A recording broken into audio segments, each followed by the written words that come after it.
কথা হচ্ছে যে আমাদের অবস্থানের প্রায় ৩৫ ঘন্টা অতিক্রান্ত করে গেছে। এখানে এক টানা লাগাতার অবস্থান এসএফআই, ডিওয়াইএফআই, আইডুয়া, এই রাজ্যের ছাত্র, যুব, মহিলারা সবাই একত্রিত হয়েছে বিচারের দাবিতে, অপরাধীদের শনাক্ত করা এবং অপরাধীদের শাস্তি দেওয়া, এবং এই অপরাধকে যারা মদত দিয়েছে সেই মদতদাতাদেরকেও শাস্তি দিতে হবে এই দাবি নিয়ে। এই অবস্থান মঞ্চ থেকে আমরা এই রাজ্যের প্রতিটা মেডিকেল কলেজে যে সমস্ত ছাত্রছাত্রী, জুনিয়র ডাক্তার, পিজিটিরা, রেসিডেন্ট ডক্টররা যে আন্দোলন সংগঠিত করছেন সেই সমস্ত আন্দোলনকে আমরা সংহতি জানাচ্ছি। তাদের দাবিও আমাদের দাবি, আমাদের সকলের দাবি এক, আর সেই দাবিটা হলো আমরা বিচার চাই, উই ওয়ান্ট জাস্টিস। আমরা শাস্তি চাই, যারা এই অপরাধ সংগঠিত করেছে তাদের সকলের শাস্তি চাই। সেমিনার রুম, যে সেমিনার রুম এই ঘটনার ক্রাইম সিন, সেই ক্রাইম সিন ভাঙবার পরিকল্পনা করছিল আরজিকর কর্তৃপক্ষ। দীর্ঘদিন ধরে নাকি ওই ফ্লোরের একাধিক ঘর রেনোভেট হওয়ার কথা চলছে।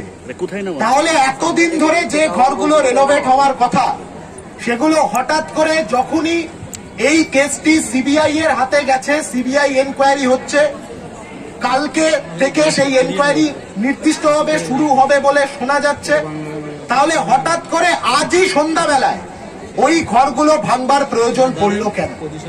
আমরা যেই মুহূর্তে খবর পেয়েছি, যেই মুহূর্তে আমাদের কাছে এই তথ্য এসছে, তখনই আমরা আটকানোর জন্য আমরা ভেতরে কথা বলতে গিয়েছিলাম। কার্যত এখন শোনা যাচ্ছে চাপে পড়ে ঘরটাকে খানিকটা আমরা রক্ষা করতে পেরেছি, কারণ বোধহয় স্বাস্থ্য সচিব একটি অর্ডার বার করছেন ওই রেনোভেশনটাকে বন্ধ করবার জন্য। আমরা আহ্বান জানাবো যে প্রাথমিকভাবে হয়তো এখন কয়েক ঘন্টার জন্য ওই সেমিনার রুমটাকে ওই ক্রাইম সিনের মধ্যে থেকে যাতে তথ্য লোপাট করতে না পারে সেই অবস্থাটাকে আটকানো গেল। কিন্তু আরজিকর মেডিকেল কলেজের আন্দোলনরত সমস্ত ছাত্রছাত্রী, junior doctor, PGT, resident doctor, তাদের সকলের কাছে আমাদের আহ্বান যে যতক্ষণ না সিবিআই এর পূর্ণাঙ্গ তদন্ত প্রক্রিয়া শুরু হচ্ছে, ওই সেমিনার রুমটিকে রক্ষা করতে হবে আরজিকরের সমস্ত সাথীদেরকে মিলে একসাথে এক হয়ে। প্রথম দিন থেকে মৃতদেহ ছিনতাই করবার প্রক্রিয়া থেকে শুরু হয়েছিল এই প্রশাসনের একের পর এক তথ্য প্রমাণ লোপাট করবার চেষ্টা। আমরা আশঙ্কা প্রকাশ করছি এই গত কয়েকদিনে হয়তো যা যা বায়োলজিক্যাল এভিডেন্স, যা যা ভিসেরা স্যাম্পেল, যা যা অটোপসির সময় যা যা প্রিজার্ভ করা হয়েছিল, সেগুলো এই সময় এই মুহূর্তে কি অবস্থায় আছে সেগুলো আমরা জানি না। আমরা শুরুতেই বলেছিলাম আমরা আরো একবার সমস্ত মেডিকেল কলেজের ছাত্রছাত্রী, জুনিয়র ডাক্তার, রেসিডেন্ট ডক্টররা তারা একসাথে এক হয়ে জিবি করে তারা এই দাবি তুলেছিল যে সেই সমস্ত বায়োলজিক্যাল এভিডেন্স এবং ভিসেরা স্যাম্পেল গুলোকে আরো একবার পরীক্ষা করা হোক, মেডিকো লিগাল অটোপসি করা হোক। সরকার শোনেনি, যাতে করে বাড়তি সময় পায় তথ্য প্রমাণ লোপাট করবার জন্য। সরকারের অভিমুখ শুরু থেকে এটাই ছিল যে এই ঘটনাটাকে ধামাচাপা দিয়ে যারা প্রকৃত অপরাধী, একজনকে ধরেছে, শাঁখ দিয়ে মাছ ঢাকবার চেষ্টা করছে, আর যারা অপরাধীরা আছে তারা এই অপরাধের সঙ্গে এই অপরাধকে সংগঠিত করেছে, তাদেরকে বাঁচিয়ে দেওয়াটাই, তাদেরকে আড়াল করাটাই, ধর্ষকদের আড়াল করাটা, খুনিদের আড়াল করাটাই এই সরকারের শুরুর সময় থেকে মোটিভ ছিল। আর এখনো পর্যন্ত সেই মোটিভ দ্বারাই তারা পরিচালিত হচ্ছে। আমরা বলছি এটা চলবে না। এই হাসপাতালটা সমস্ত মানুষের, এই হাসপাতালের প্রতিটা ইট, কাঠ, বালি, সিমেন্ট এই বাংলার মানুষের রক্ত ঘাম দিয়ে তৈরি করা। এই হাসপাতালে যে মেয়েটা পড়তে এসে ছোটবেলা থেকে সেলাই মেশিন চালিয়ে বাবা মা বড় করেছে, পড়াশোনা শিখিয়েছে, ডাক্তার বানিয়েছে, সেই মেয়েটাই গোটা বাংলার মেয়ে।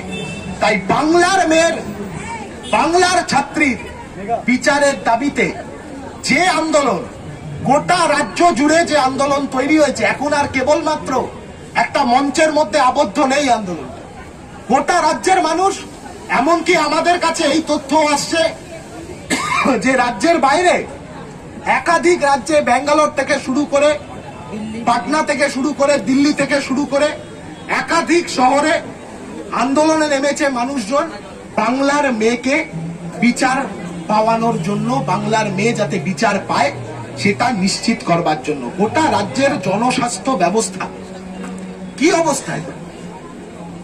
মেডিকেল কলেজের বাইরে বড় বড় গেট লাগানো হয়েছে, উঁচু তোরণ তৈরি করা হয়েছে, আর ভেতরে গোটা স্বাস্থ্য ব্যবস্থা, স্বাস্থ্য পরিষেবা ঢুকছে। প্রাইমারি হেলথ সেন্টারগুলোর কোন অবস্থায় দাঁড়িয়ে আছে? এই সবটাকে এক সূত্রে বাঁধতে গেলে এটা বোঝা যায় যে দুর্নীতির চক্র আরজি কর মেডিকেল কলেজ থেকে শুরু করে কোন একটা প্রত্যন্ত গ্রামের প্রাইমারি হেলথ সেন্টার পর্যন্ত ছড়িয়েছে তৃণমূল কংগ্রেসের সরকার, সেই দুর্নীতির চক্রেরই শেষ পর্যায়ে দাঁড়িয়ে আজকে এই ঘটনা আরজি কর মেডিকেল কলেজের মতো একটি ঐতিহ্যশালী মেডিকেল কলেজে সংঘটিত হলো। বাংলার মেয়ের তার প্রাণ চলে গেল, বাংলার মাটি থেকে ভবিষ্যতের একজন ডাক্তার, একজন মেধাবী ডাক্তার, তাকে অকথ্য অত্যাচারের মুখে দাঁড়িয়ে চলে যেতে হলো। আমরা আহ্বান জানাচ্ছি, আমাদের এই অবস্থান চলবে। আমরা আহ্বান জানাচ্ছি গোটা রাজ্যের মানুষের কাছে, গোটা রাজ্যের সমস্ত অংশের মানুষ ক্যাম্পাস নিরাপত্তা নিয়ে যারা আজকে ভাবনা চিন্তা করছেন, ক্যাম্পাস নিরাপত্তা নিয়ে আজকে যারা শঙ্কিত আছেন, যারা ভয় পাচ্ছেন যে তার বাড়ির ছেলেটা মেয়েটা কাল যখন ক্যাম্পাসে পড়াশোনা করতে যাবে তার নিরাপত্তাটা কিভাবে সুনিশ্চিত হবে, আসুন একসাথে এক হয়ে এই আন্দোলনকে আমরা এগিয়ে নিয়ে যাই। আপনারা দেখছেন আওয়াজ, রোজকারের হক কথা। ফর মোর আপডেটস অ্যাবাউট আওয়াজ, please subscribe our YouTube channel.